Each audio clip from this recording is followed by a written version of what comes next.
Hi everyone, I am Dr.Beena Thomas, Dept.of Respiratory Medicine, Pushpagiri Medical College, Tiruvilla. ഞാൻ ഇന്ന് ന്യൂമോണിയയെക്കുറിച്ചാണ് ഇന്നിവിടെ സംസാരിക്കാൻ പോകുന്നത്. നമുക്കെല്ലാവർക്കും അറിയാം വേൾഡ് ന്യൂമോണിയ ഡേ നവംബർ 12 ആഘോഷിക്കുന്നതായിട്ട്. ന്യൂമോണിയ എന്ന് പറയുന്നത് എന്താണ്? ശ്വാസകോശത്തിൻ്റെ രോഗാണുബാധയാണ് ന്യൂമോണിയ.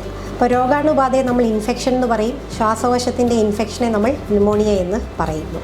അപ്പോൾ ന്യൂമോണിയ കാരണമാണ് ഏറ്റവും കൂടുതൽ മരണങ്ങൾ, ഇൻഫെക്ഷൻ കാരണമുള്ള മരണങ്ങൾ ഏറ്റവും കൂടുതൽ ലോകത്ത് നടക്കുന്നത് ന്യൂമോണിയ കാരണമാണ് ഉണ്ടാകുന്നത്. എവരി 13 സെക്കൻഡ്സ് ഒരാൾ ന്യൂമോണിയ കാരണം ലോകത്ത് മരിക്കുന്നതായിട്ടാണ് കണക്കുകൾ കാണിക്കുന്നത്.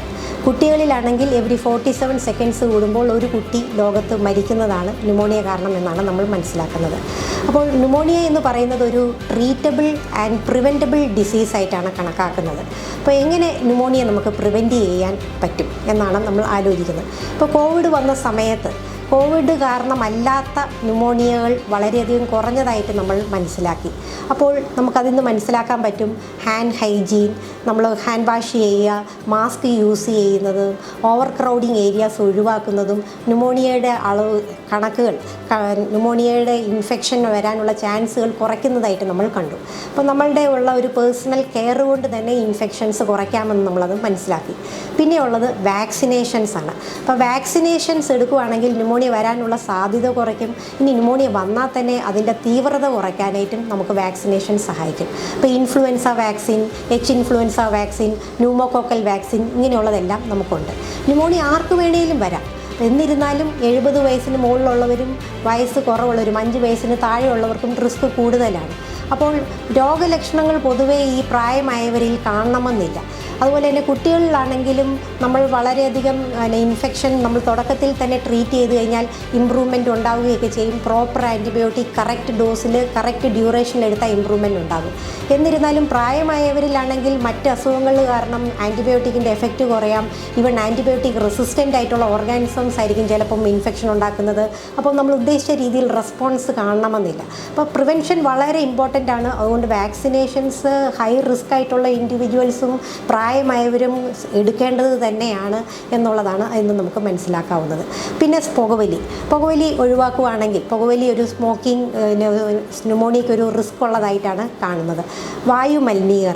വായുമലിനീകരണത്തിന് നമ്മൾ എന്ത് ചെയ്യാം എന്ന് നമ്മൾ ആലോചിക്കും. എന്നിരുന്നാലും ഇപ്പോൾ വീട്ടിൽ തന്നെ നമ്മൾ എന്തെങ്കിലും കത്തിക്കുകയാണെങ്കിലോ പ്ലാസ്റ്റിക് കത്തിക്കുകയാണെങ്കിലോ, നമ്മുടെ ഇപ്പോൾ നാട്ടിലാണെങ്കിൽ കുടംപുളി പുകയ്ക്കുകയാണെങ്കിലോ, അല്ലെങ്കിൽ ഇപ്പോൾ അടുക്കളയിൽ വെന്റിലേഷൻ ഇല്ലാത്തടത്ത് അടുപ്പ് ഉപയോഗിക്കുകയാണെങ്കിലോ എല്ലാം നമുക്ക് വായുമലിനീകരണം കുറയ്ക്കാൻ പറ്റും. അതുപോലെ തന്നെ ഈ UN ക്ലൈമറ്റ് കോൺഫറൻസ് നടക്കുന്നതിൻ്റെ ഇടയ്ക്കാണ് ഇപ്പോൾ ഈ വേൾഡ് ന്യൂമോണിയ ഡേ വന്നുകൊണ്ടിരിക്കുന്നത്. അതിൻ്റെ എയർ ക്വാളിറ്റിയിലെയും എയർ പൊല്യൂഷനിലും അതുകൊണ്ട് എല്ലാവരുടെയും ശ്രദ്ധ അതുകൊണ്ട് നമുക്ക് കൊണ്ടുവരാനായിട്ട് സാധിച്ചിട്ടുണ്ട്. പിന്നെ എങ്ങനെ നമുക്ക് ന്യൂമോണിയ ഒഴിവാക്കാം? പോഷകാഹാരങ്ങളുടെ കുറവ് ന്യൂമോണിയയുടെ റിസ്ക് കൂട്ടുന്നതായിട്ട് നമ്മൾ കണ്ടിട്ടുണ്ട്. ബ്രസ്റ്റ് ഫീഡിങ് കാരണം നമുക്ക് ന്യൂമോണിയ ഇൻഫെക്ഷൻ വരാനുള്ള ചാൻസ് പിള്ളേരിൽ കുറയ്ക്കുന്നതായിട്ട് നമുക്ക് കണ്ടിട്ടുണ്ട്. അപ്പോൾ ന്യൂമോണിയ എന്ന് പറയുന്നത് മോസ്റ്റ് ലീഡിങ് ഇൻഫെക്ഷ്യസ് കില്ലറാണെന്ന് പറഞ്ഞു കഴിഞ്ഞാലും കറക്റ്റ് പ്രിവെൻറ്റീവ് മെഷേഴ്സ് എടുത്തു കഴിഞ്ഞാൽ ന്യൂമോണിയയുടെ ഇൻഫെക്ഷൻ കാരണമുള്ള മരണങ്ങൾ കുറയ്ക്കാൻ പറ്റുന്നതായിട്ടാണ് നമ്മൾ കാണുന്നത്. അപ്പോൾ ഈ അവയർനെസ് നമ്മുടെ ഈ പബ്ലിക്കിൽ ഇല്ലാത്തതിനാൽ ഈ വേൾഡ് ന്യൂമോണിയ ഡേയുടെ മുന്നോടിയായിട്ടൊരു അവയർനെസ് ക്യാമ്പയിൻ ജൂലൈ 6 ഈ വർഷം തുടങ്ങിയിട്ടുണ്ടായിരുന്നു. അതിൻ്റെ അകത്ത് പല ആൾക്കാർക്ക് വേണ്ടി, ജനറൽ പബ്ലിക്കിന് വേണ്ടിയായിട്ടുള്ള എഡ്യൂക്കേഷണൽ വീഡിയോസ് പല ഡിഫറെൻറ്റ് ലാംഗ്വേജസിൽ ഇത് അവയർനെസ് കൂട്ടാൻ വേണ്ടിയായിട്ട് കൊടുത്തിട്ടുണ്ട്. അപ്പോൾ ഈ ന്യൂമോണിയ എന്ന് പറഞ്ഞു കഴിയുമ്പോഴേക്കും ട്രീറ്റബിൾ ഡിസീസാണ്, പ്രിവെൻറ്റബിൾ ഡിസീസാണ് എന്ന് പറഞ്ഞു കഴിഞ്ഞാലും ഇത്രയും ലീഡിങ് ഇൻഫെക്ഷ്യസ് കില്ലറായിട്ടാണ് നമ്മൾ പറയുന്നതെങ്കിലും അതൊരു നെഗ്ലക്റ്റഡ് ഡിസീസായിട്ടാണ് പറയുന്നത്. ന്യൂമോണിയയ്ക്ക് വേണ്ടിയായിട്ടൊരു വാദിക്കാൻ വേണ്ടി ഒരു ചാമ്പ്യൻസ് ഇല്ലെന്നാണ് നമ്മൾ പറയുന്നത്. അപ്പോൾ ന്യൂമോണിയ നമ്മൾ ശരിക്കും പ്രോപ്പർ പ്രിക്കോഷൻസ് എടുത്തു കഴിഞ്ഞാൽ ഒഴിവാക്കാവുന്നതുമാണ്. ഏർലി ട്രീറ്റ്മെൻറ്റ് എടുത്തു കഴിഞ്ഞാൽ ക്യൂർ ചെയ്യാവുന്നതുമാണ്. So take care. Thank U.